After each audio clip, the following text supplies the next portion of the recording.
Nah nih teman-teman, sekarang kita akan lihat penampilan dari The Flexible. Kamu bisa lihat ya, ini tampilannya, dia ada namanya kanopi, dak beton di atas, dimana kamu bisa kayak macam santai-santai di depan sini. Jadi ini ukurannya 5x10, jadi bisa dibilang luas tanahnya 50. Kira-kira tampilan layoutnya seperti ini. Untuk mobil, kira-kira masih muat untuk satu mobil ya. Dia cukup panjang, seperti ini layoutnya. Ini tempat untuk listrik. Nah, ini bisa dibilang ada bangunan sini space agak menonjol, jadi ini letaknya itu adalah dapur. Ini kamu bisa lihat nih, ini konsepnya di fleksibel. Pas masuk, kira-kira kamu akan disuguhkan dengan nuansa Jepang seperti ini. Jadi di tempat duduknya nggak gitu tinggi.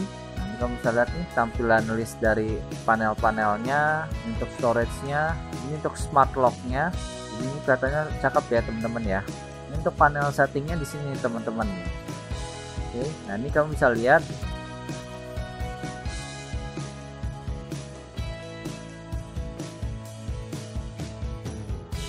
Nah ini kita ke ini dulu ke bagian toilet. Untuk toiletnya rata-rata dia pakai marble putih ya, jadi cakep ya, kesannya simple banget, apalagi list kayunya juga kalem warnanya. Terus untuk penataannya juga enak dilihat, kacanya ngepas dengan layout ini yang ada di bawah tangga. Ada wastafel dan toilet duduk. Lalu ini untuk sampingnya ini masih ada kayak semacam space ya, lumayan lah untuk ruang udara atau ruang cahaya ya teman-teman ya, kalau misalnya mau jemur-jemuran. Lalu kita langsung aja di sini. Nah ini untuk tempat makanannya, kamu bisa lihat nih, kalau misalnya tempat makan bener-bener kayak nuansa Jepang ya. Jadi di bawah cuman ada kayak kursi lesehan lah istilahnya buat nyender, lihat ya. Oke ya teman-teman ya. Lalu untuk tampilan dapurnya dia pakai marble putih, dan ini ada kayak semacam kaca-kacanya. Ini kaca yang sebelah kiri tadi, dan ini kaca yang di sini untuk bisa buat pencahayaan lebih maksimal. Nah ini gue buka dikit nih. Tuh lihat, pencahayaannya lumayan enak ya. Kelihatan terang ya teman-teman ya. Nah, lalu untuk wastafelnya ini kamu juga bisa buka. Nah tuh lihat, jadi cakep banget ya, warnanya itu lebih enak dilihat gitu kalau warna sinar matahari natural dibanding warna lampu. Nah, untuk sistem bawahnya ini, kitchen setnya ini dia pakai sistem duku. Nah ini kalau yang atas ini nggak bisa dibuka, cuma hiasan doang itu ternyata. Nah pas udah gue coba rogoh-rogoh ternyata cuma hiasan doang aja sih. Untuk peletakan AC-nya di sini ya. Ini tampilan dari ruang dapur ke ruang makan dan ruang tamu, atau bisa bilang living room. Nah sekarang kita mulai ke atas ya teman-teman ya. Ini untuk garis-garis kayunya cukup ini berserat. Rata-rata sih kalau untuk tangga yang gue liatin dia pada pakai parket kayu gini ya, jadi kayak semacam warna yang soft gitu, cukup berserat. Untuk tangga-tangganya banyak kaca-kaca, jadi kamu bisa atur sesuai dengan keperluan kamu lah untuk intensitas mataharinya. Nah, ini bisa dibilang untuk ini lantainya itu mezzanine, jadi ini lantai mezzanine ya. Nah ini lantai mezzanine-nya gede banget nih. Nah, bisa lihatnya ada semacam buat yang mungkin buat kerja atau mungkin buat ya make up, tapi ini sih kayaknya untuk yang udah berkeluarga ya, punya anak tuh lihat ada keranjang babynya.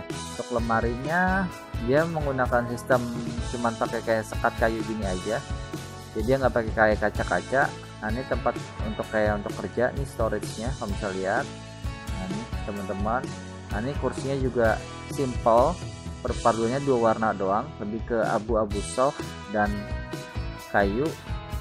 Nah ini cahayanya juga kamu bisa lihat, ini masih bisa masuk dari sini samping. Enak kan kalau bisa santai gini teman-teman, kamu bisa lihat ya.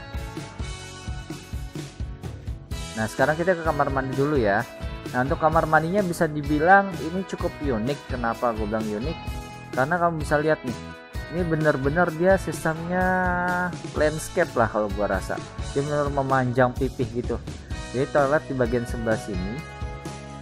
Ini untuk ambalan ininya, kayu-kayunya seperti ini. Ini ada kayak semacam lampunya gantung. Terus storage-nya. Jadi benar ini jarak dari space tembok sini ke sini itu tuh kalau menurut gue sih nggak sampai 1 meter, sekitar 80 cm. Tapi sih cukup oke ya.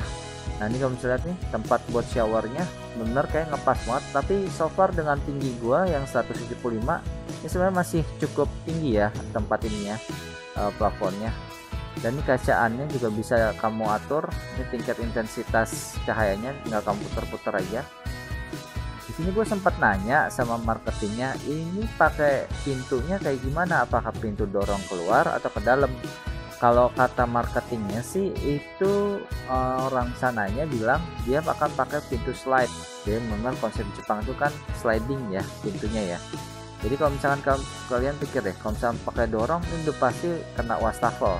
Jadi kalau pakai pintu tarik ke belakang juga bisa sih sebenarnya. Cuman mereka lebih menggunakan konsep yaitu pakai sliding.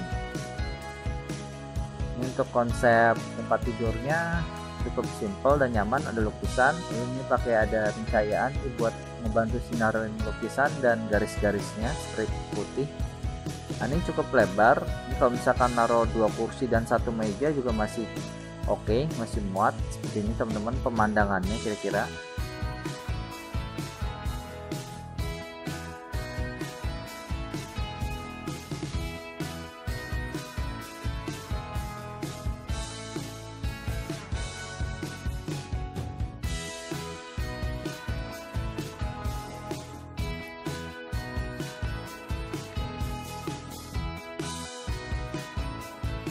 Kira-kira tampilannya seperti ini teman-teman.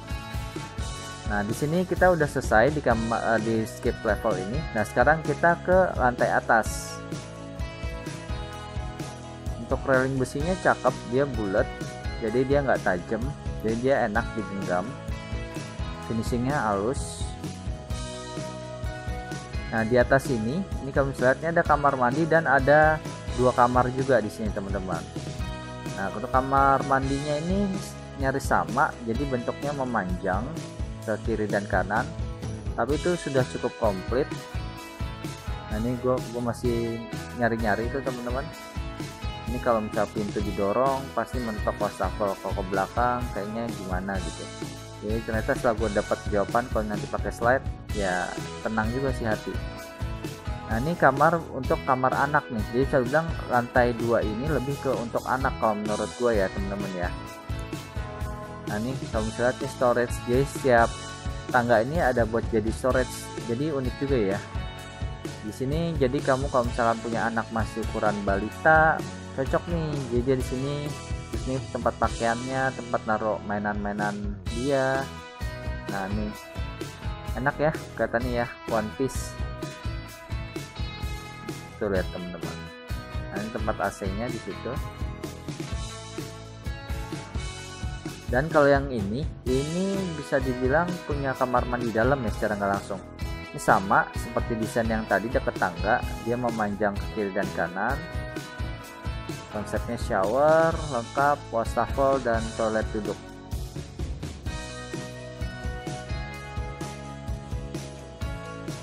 Dan di sini kalau misalkan kalian penggemar Pikachu, kamu bisa lihat nih, cocok banget nih.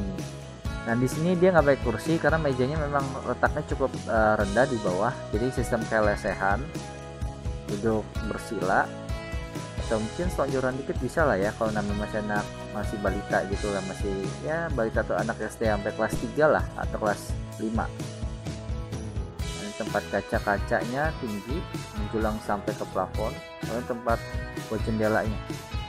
Kalau di sini sih kalau misalkan kalian masih balita anak-anaknya ya mungkin saran dari gue sih ya kalian tambahin teralis ya.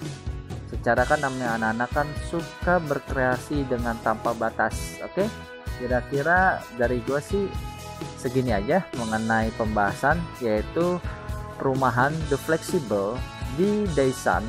Jadi ini masih di klaster Osaka ya teman-teman ya. Nah kalau menurut kalian dari beberapa ruangan yang kita udah lihat tadi, nah di sini memang temanya adalah ngobrol-ngobrol ya. Jadi alangkah baiknya kalau misalkan kalian yang udah nonton video ini kalian komen juga nih di bawah nih. Jadi kira-kira kalian suka bagian yang mana? Apakah kamar mandinya atau tadi yang di lantai mezzanine atau yang ini ada Pikachu-nya atau yang ada One Piece-nya tadi. Nah, gue pengen tahu nih kira-kira respon kalian bagaimana. Jika kalian suka dengan pembahasan yang kalian lihat barusan, jangan lupa ya kalian kasih like dan share. Lalu jangan lupa juga kalian untuk dukung channel gue ini dengan cara subscribe. Oke, sampai di sini aja dari gue Yohanes and dadah.